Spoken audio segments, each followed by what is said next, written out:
Salut, te voici actuellement sur la chaîne YouTube Snapstar. Sur cette chaîne, tu retrouveras tous les plus gros clashs de Snapchat et tous les plus gros buzz du moment. Surtout, n'hésite pas à t'abonner tout en activant la cloche des notifications pour ne rien rater du contenu exclusif de cette chaîne. Et oui, sur cette chaîne, tu retrouveras du contenu qui n'est disponible nulle part ailleurs. Sur ce, je te laisse avec la vidéo. Bon visionnage.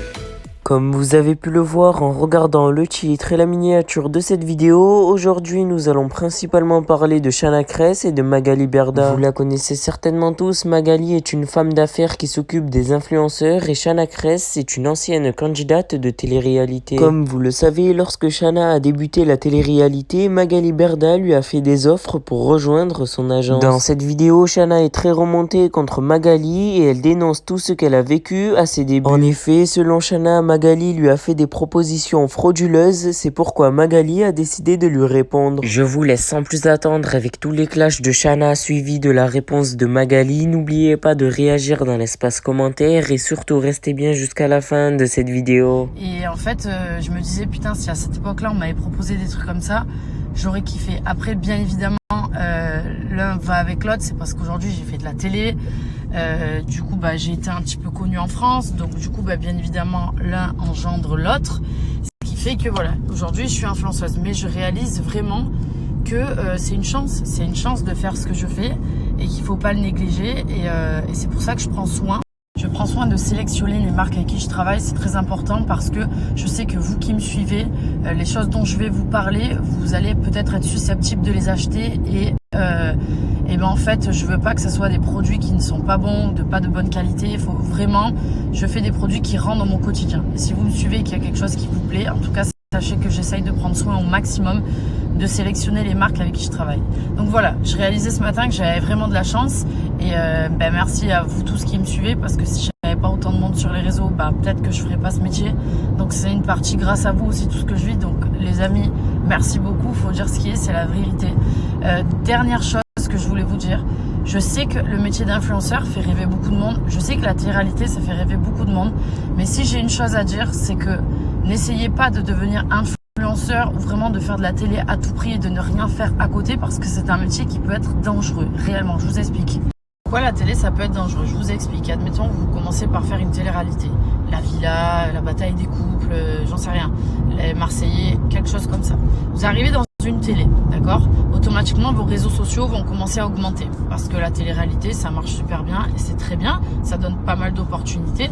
Mais où ça peut être dangereux, c'est que quand tu fais une télé, déjà tu ne sais pas si tu vas être aimé ou pas. Donc il y a l'envers du décor, tout ce que tu vas recevoir qui est hyper négatif et qui peut jouer sur ton moral et qui peut être dangereux. Après, si tu es bien aimé, tu es bien apprécié, tant mieux. Il faut savoir que la moindre petite chose que tu vas faire, elle est scrutée, et tu peux avoir des baisses de morale très rapidement parce que c'est pas facile à gérer. Première chose.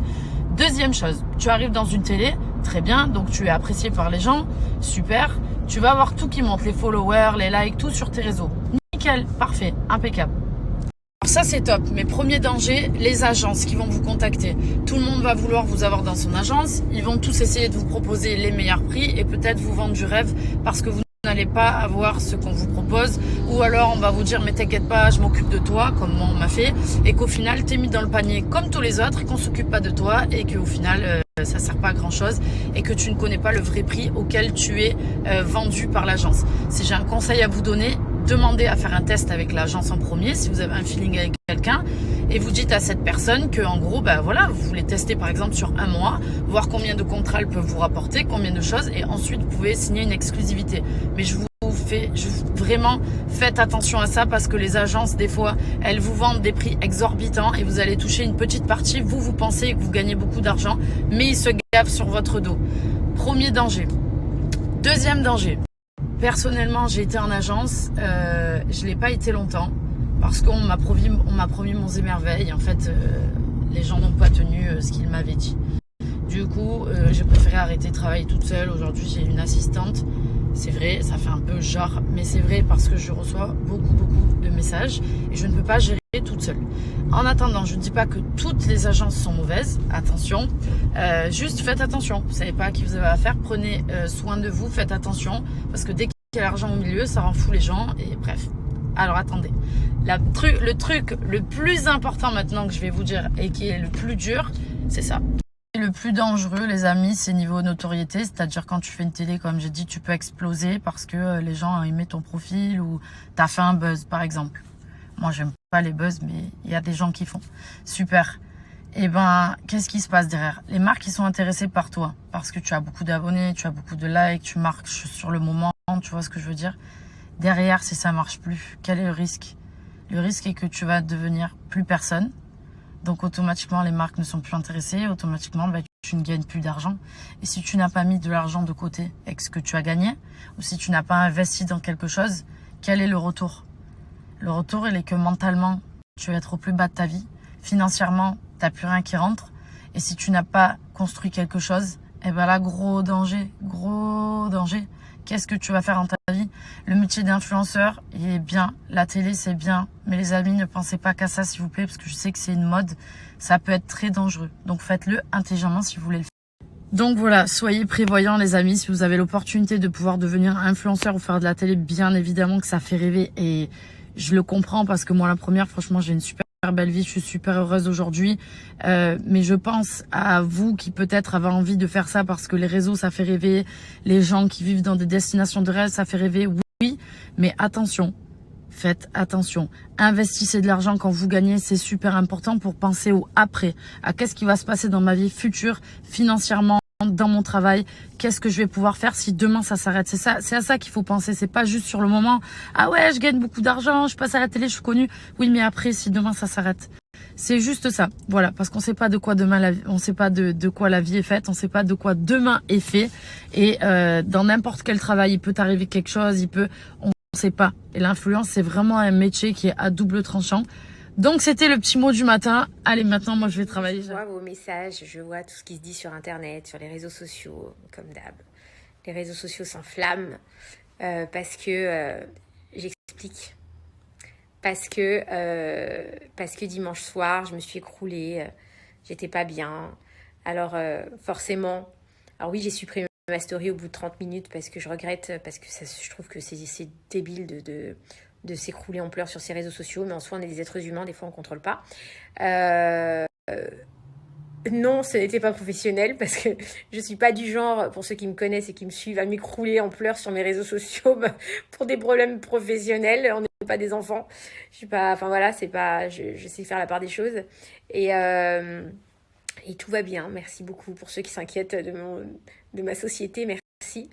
Tout va très bien. On est une société comme toutes les autres. Voilà, donc il y a rien. Et puis quand bien même s'il y avait quelque chose, j'aurais pas pleuré sur mes réseaux pour ça. Voilà, jamais j'ai jamais pleuré. Enfin, je pleure pas souvent sur mes réseaux sociaux. Ça m'arrive pas vraiment beaucoup. Et encore une fois, je ne le fais en plus jamais pour mon travail, parce que mon travail, c'est mon travail. Et puis déjà, c'est confidentiel. Et puis déjà, enfin, je sais pas, mon travail, c'est des contrats, c'est des négociations de contrats. Enfin, c'est mon quotidien. Donc, il y a rien de ouf. Donc, que tout le monde redescende sur terre, tout va bien. Ça fait partie de mon job et de mon boulot. Et je l'aime, et j'aime mon travail. Et j'aime voilà, discuter avec des gens. Des fois, on se met d'accord, des fois, on se met pas d'accord. Et il n'y a rien, quoi. Il y a zéro souci, zéro problème. Tout va bien. Donc, pour tous les gens qui jouissent littéralement de mes larmes, eh bien, vous vous trompez. Je vais bien, merci. J'étais très fatiguée. Tout simplement parce qu'il y a 2 semaines, j'ai fait une intervention à l'estomac. Enfin une petite intervention à l'estomac que j'ai du mal à supporter, pour être honnête avec vous. Donc en fait, je vous explique, j'ai fait une intervention à l'estomac que j'ai du mal à supporter. D'ailleurs, ceux qui me suivent, ils savent, il y a 2 semaines, j'ai eu cette intervention parce que pendant 5 jours, j'avais pas pu me servir de mes réseaux. Enfin, j'étais vraiment très, très fatiguée au lit, etc.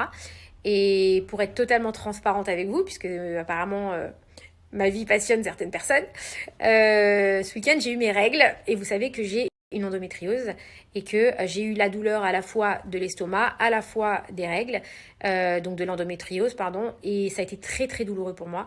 Et effectivement, j'étais complètement en bad parce que quand on peut pas trop manger, quand on est assez faible et quand on a mal, on n'est pas bien et on n'a pas le moral. Et en plus, effectivement, 1 heure avant, j'ai appris une mauvaise nouvelle personnelle qui concerne ma famille, donc qui n'a strictement rien à voir avec le travail. Et je me suis mis en bad toute seule. Voilà. Donc, je l'ai supprimé après parce qu'effectivement, c'est difficile de faire comprendre aux gens. Ça sert à rien de dire, voilà, je suis fatiguée, j'en ai marre. je suis fatiguée, j'en ai marre, voilà. Donc là, je suis retournée à Paris, j'ai repris le boulot, je suis retournée au bureau, je suis trop contente. Voilà, je retrouvais mes clients, je suis très contente, je me sens bien et tout va bien. Donc arrêtez de vous d'inventer des choses, de vous réjouir, d'envoyer des pseudo-messages, machin, blablabla, blablabla. Désolée pour vous, la Berda va vous faire chier encore longtemps. Merci à toi d'avoir visionné cette vidéo et surtout n'hésite pas à liker la vidéo et à nous donner ton avis dans l'espace commentaire. Sur ce, on se retrouve dans une prochaine vidéo. Peace.